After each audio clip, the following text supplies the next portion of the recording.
Yo mga idol, kumusta? Mandrag mga sports, sabi nga pala ating pag-usapan. Gilas Pilipinas, Jordan Clarkson spotted sa Gilas practice at Chinese Taipei, maraming imports sa FIBA Asian Cup. Pero bago na nga yan, kung bago pa lang sa aking channel, huwag mong kalimutan na subscribe at i-click ang notification bell para like kang updated sa ating dito sa upload natin. So isang araw na nga rin ang hinihintay ng lahat ng ating national team na Gilas Pilipinas. Talagang makakaharap na naman ang bansang Chinese Taipei ngayong FIBA Asian Cup. Grabe ang handa nga ng ating national team kung kaya pa nga bang tapatan ang bansang Chinese Taipei dahil naging impact na nga ba ng ating national team kung ano pa nga ba ang dapat gawin kung kaya pa nga bang tapatan ang bansang Chinese Taipei mga idol ngayong paparating na laban. Ang plano pa rin ng Gilas Pilipinas na si Justin Brownlee pa rin ang mas pinupos ng Gilas dahil naging big factor pa rin sa Gilas Pilipinas sa bawat laro sa ating bis import ay walang iba kundi si Justin Brownlee. Alam na natin lahat mga idol, naging bawat estilo at habang stamina sa ating bis import, siya na rin ang dahilan kung bakit napapalakas nga ang scoring machine ni Justin Brownlee. Kumpiyansa pa rin ang ating bis import na matitiklop nga ang bansang Chinese Taipei.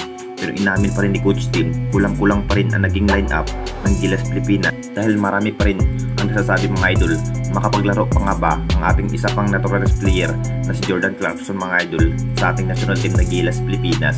Dahil kung titignan natin lahat, marami pa rin ang naghihintay kung kailan pa nga ba na magkasama itong si JB at GC sa ating national team na Gilas Pilipinas. Magiging lakas na nga ba sa opensiba ang Gilas kung makapaglaro itong si Jordan Clarkson, pero hindi pa rin na mangyari dahil decision pa rin sa FIBA ang masusunod. At dito na naman tayo sa isa pa nating balita.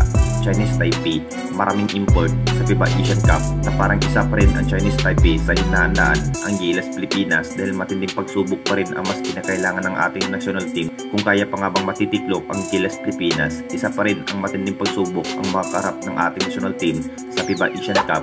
Hindi pa rin basta-basta ang sitwasyon ng Gilas Pilipinas dahil maraming import nga ang makapaglaro ng Chinese Taipei. Consistent pa rin ang naging laro at plano ni Coach Tim kung ano pa nga ba ang tamang dapat gawin. Sabik na rin ang Gilas fans na masusubukan nga ang magiging lineup ng Gilas Pilipinas kung nai-improve na nga ba ang kanilang lakas dahil si Justin Brownlee pa rin ang magdadala sa opensiba. Isa na nga yan ang masabing guard na si Scottie Thompson mga idol. Talagang kailangan pa rin na magtatagumpay ang Gilas Pilipinas dito dahil alam na nating lahat noong nagdaang FIBA talagang madaling talunin ang Chinese Taipei. Pero hindi na natin alam kung naiiba na nga ba ang Chinese Taipei dahil marami pa rin ang nagsasabi maraming import ang hinahandaan ng Chinese Taipei dahil Gilas Pilipinas ang unang makakarap.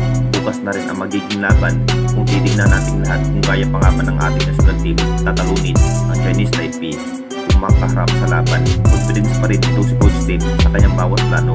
Anong masasabi ninyo mga idol tungkol sa ating video?